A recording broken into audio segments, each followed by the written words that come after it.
الحمدللہ رب العالمین والصلاة والسلام علی سید المرسلین اما بعد فاعوذ باللہ من الشیطان الرجیم بسم اللہ الرحمن الرحیم. پڑھیے الصلاة والسلام علیک یا رسول اللہ وعلی آلک واصحابک یا حبیب اللہ. الصلاة والسلام علیک یا نبی اللہ وعلی آلک واصحابک یا نور اللہ. یار اسلامی بھائیوں، درود پاک پڑھنے کے بے شمار فضائل و برکات ہیں. کعبے کے بدر الدجا، طیبہ کے شمس الضحیٰ صلی اللہ تعالیٰ علیہ وسلم کا ایک بڑا پیارا فرمان ہے. میرے آقا فرماتے ہیں جس کا مضمون ہے کہ جو کوئی شخص ایک بار درود پاک پڑھے اللہ تعالیٰ اس پر اپنی 10 رحمتیں نازل فرماتا ہے، اس کے 10 گناہوں کو مٹا دیتا ہے اور اس کے نامہ اعمال میں 10 نیکیاں لکھ دی جاتی ہیں. اچھا، بظاہر تو یہ ایک حدیث پاک ہے اور کئی بار سنی ہے، مگر میں اس حدیث کا ایک شاندار اسپیکٹ، ایک اور جہت آپ کے سامنے رکھنا چاہتا ہوں. آج کل کاروباری لوگ بیٹھے ہیں، ہم بیلنس شیٹ بناتے ہیں. پہلے تو بیلنس شیٹ بنانے میں بہت ٹائم لگتا تھا، جب ہاتھ سے بناتے تھے ملتی ہی نہیں تھی. اب جب سے سافٹ ویئر آ گئے تو روز بٹن دبائیں روز بیلنس شیٹ نکل آتی ہے کہ بھائی آج کیپٹل کتنا ہے، آج لاس کتنا ہے، آج پروفٹ کتنا ہے. سافٹ ویئر نے لائف آسان کر دی، ورنہ اکاؤنٹنٹ کو 3 دن پہلے کہنا پڑتا تھا جب جا کے بیلنس شیٹ بنتی تھی. ٹھیک ہے نا؟ لیکن ہم بیلنس شیٹ بناتے ہیں، اس کا طریقہ کیا ہوتا ہے کہ debit side credit side plus minus کر کے آپ کا میرا بیلنس کیپٹل سامنے آ جاتا ہے. رمضان میں بھی کئی لوگوں نے بنائی ہوگی جن کو زکوٰۃ دینی ہوگی. لیکن آن دا ڈے آف ججمنٹ، قیامت کے دن بھی ایک بیلنس شیٹ بنے گی. قیامت کے دن بھی ایک اکاؤنٹ کھلے گا اور وہ بڑا کروشل ہوگا. اس میں کیا ہوگا کہ میزان عمل لگایا جائے گا، لوگوں کے اعمال تولے جائیں گے. ایک پلڑا نیکیوں کا ہوگا، ایک پلڑا گناہوں کا ہوگا. اچھا، یونیکنیس بتاؤں کہ جو میزان عمل ہوگا نا، ترازو، دنیا کے ترازو میں جو پلڑا بھاری ہوتا ہے وہ پلڑا جھک جاتا ہے، مگر قیامت کے دن جو پلڑا بھاری ہوگا وہ اوپر ہو جائے گا.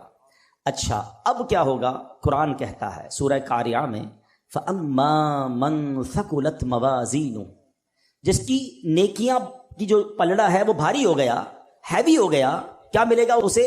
فَهُوَ فِي عِيشَةٍ رَاضِيَةٍ، وہ مزے میں، چین میں، جنت کی نعمتوں میں ہوگا.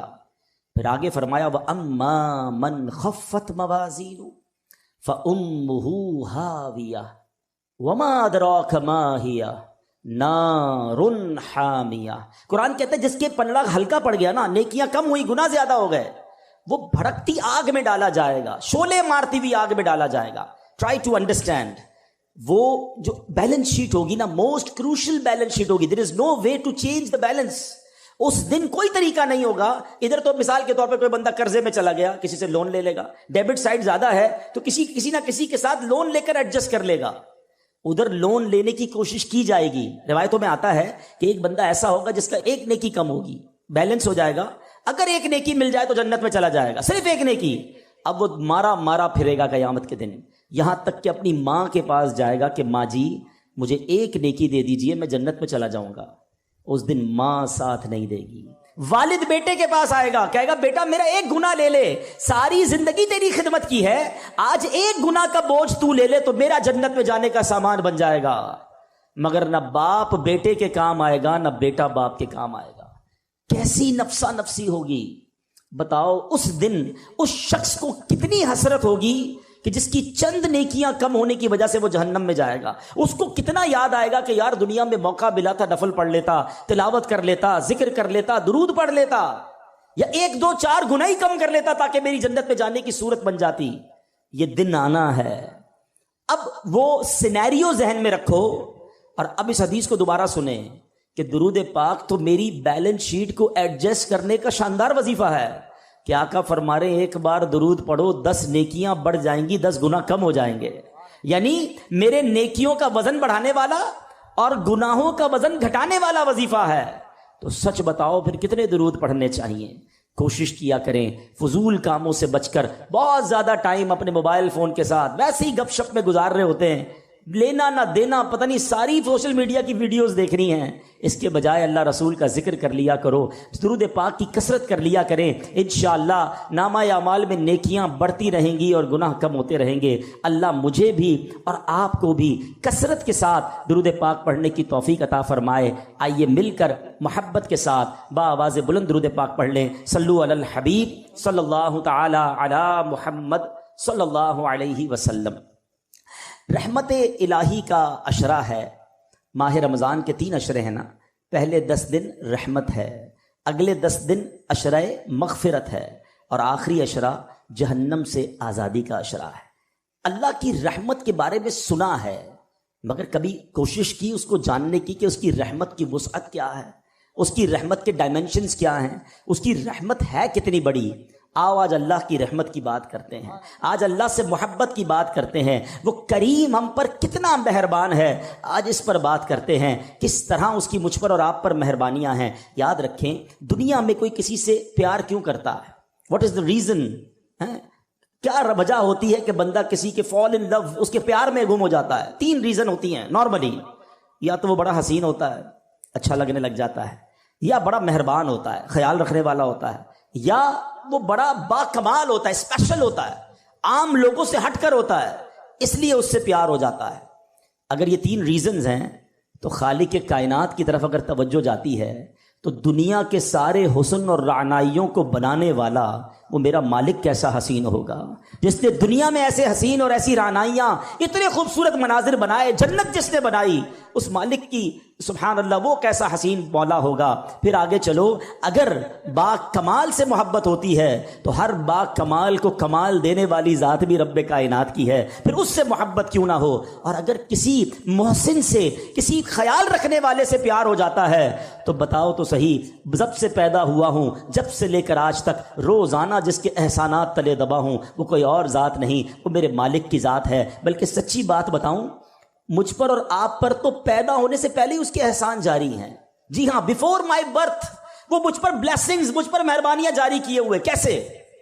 بتائیے، کیا بچے اب نارمل پیدا نہیں ہوتے ہیں؟ بچے پیدا ہو رہے ہیں آج کل، کسی کے جناب کون سا مرض ہے، کسی کا ایک گردہ ہی نہیں ہے، کسی کا ہاتھ صحیح نہیں، کسی کا پیر صحیح نہیں، کوئی بغیر آنکھ والا، کوئی بغیر کان والا، عجیب عجیب معذور بچے پیدا ہوتے ہیں۔ اللہ تعالی ہمیں اور ہماری نسلوں میں ایسے معذور بچوں سے ہمیں محفوظ فرمائے۔ لیکن میں پورا پیدا ہو گیا، میرے اعضاء پورے ہیں، میں دیکھ بھی رہا ہوں، بول بھی رہا ہوں، سن بھی رہا ہوں۔ اس کا مطلب کیا ہوا؟ میرے رب نے میری تخلیق کامل فرمائی۔ ماں کے پیٹ میں جب میری تخلیق ہو رہی تھی، میرے اس کریم مولا نے مجھ پر یہ مہربانی کی کہ میرے کوئی پارٹ آف باڈی، کوئی آرگن آف باڈی کم نہ تھا، میں کسی بڑی بیماری میں نہیں تھا، پیدا ہوتے ہی شوگر کا مریض نہیں ہوں۔ یہ کتنی بڑی میرے رب کی مجھ پہ مہربانی میری پیدائش سے پہلے سے جاری ہے۔ اور سچ پوچھو، اس سے بڑی مہربانی بتاتا ہوں، وہ یہ ہے کہ اللہ نے مجھے اور آپ کو مسلمان گھرانے میں پیدا کر دیا۔ کسی کافر کے گھر میں بھی تو پیدا ہو سکتے تھے نا، روز بچے پیدا ہو رہے ہیں، کوئی کس مذہب والے کے یہاں پیدا ہو رہا ہے۔ میں نے کیا کمال کیا تھا؟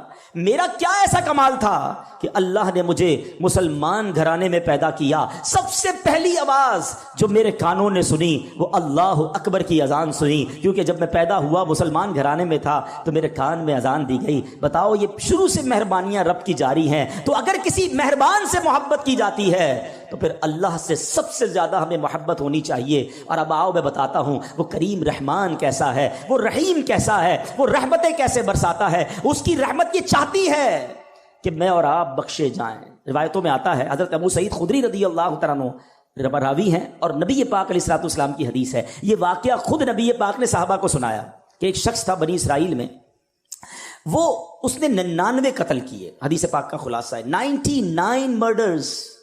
اور اس کے بعد اسے خیال آیا کہ یار بہت ہو گیا، کتنے گناہ کرے گا، اب تو توبہ کر لے۔ وہ ایک راہب کے پاس گیا، سو کالڈ مولوی صاحب، اس زمانے کے بھی سو کالڈ ہوں گے، علم تھا نہیں، لکس لائک، بے شک ہم بھی آج کل ہر داڑھی والے کو عالم دین سمجھ لیتے ہیں، بلکہ اب تو بغیر داڑھی والے کو بھی عالم دین کہنا لوگوں نے شروع کر دیا۔ یہ عجب فنومنا چلا ہے کہ جس کی مرضی وہ اسلام کی انٹرپریٹیشن کر رہا ہے اور لوگ اسے سنی جا رہے ہیں۔ اللہ کے بندوں، عالم دین صحیح عقیدے والے سے بات سنو گے تو سمجھ آئے گی۔ یہ حدیث بھی اسی طرف رہنمائی کر رہی ہے کہ کہنے کو وہ کوئی مذہبی آدمی ہوگا، یہ بندہ چلا گیا اس کے پاس، کہا حضرت 99 قتل کیے ہیں، کیا میری توبہ قبول ہوگی؟ وہ بندہ، اس نے کہا خدا کا خوف کر، 99 بندوں کا قاتل، تیری توبہ قبول نہیں ہونی۔ اس نے اس بندے کو اللہ کی رحمت سے مایوس کر دیا۔ اب وہ پہلے ہی قاتل تھا، اس نے کہا چلو پھر سینچری پوری کرتے ہیں، اس نے اس راہب کو بھی مار دیا، 100 قتل کر لیے۔ پھر خیال آیا نہیں، غلط کیا، توبہ کرنی چاہیے۔ پھر کسی عالم دین کے پاس گیا، اب عالم دین نے کہا کہ نہیں، تمہاری توبہ قبول ہو جائے گی، گھبراؤ نہیں، اللہ کی رحمت سے مایوس نہ ہو، ایسا کرو فلاں علاقے میں نیک لوگوں کی ایک بستی ہے، تو اس کے ادھر چلے جاؤ اور ان نیک